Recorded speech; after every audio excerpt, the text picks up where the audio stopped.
பிரச்சாரம் அமமுக வேட்பாளர் வீட்டிற்கு அருகே லட்சக்கணக்கில் பணம் பறிமுதல் செய்யப்பட்டிருக்கிறது. அவர் வீட்டில் பணம் பதுக்கி வைத்திருப்பதாக தேர்தல் பறக்கும் படையினருக்கு தகவல் தெரிவிக்கப்பட்டதை அடுத்து பணமானது பறிமுதல் செய்யப்பட்டிருக்கிறது.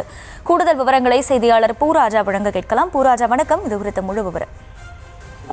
வணக்கம். தூத்துக்குடி மாவட்டம் ஓட்டப்பிடாரம் சட்டமன்ற தொகுதியில் அம்மா மக்கள் முன்னேற்ற கழகம் சார்பில் சுந்தரராஜ் போட்டியிடுகிறார்.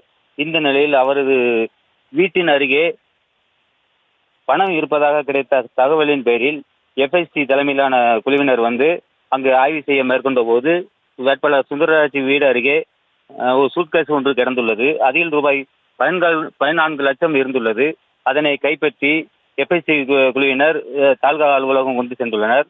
தொடர்ந்து இதனை அடுத்து வருமான வரித்துறையினர் வேட்பாளர் சுந்தரராஜ் வீட்டில் தற்போது வருகை தந்து ரெய்டு செய்து கொண்டுள்ளனர்.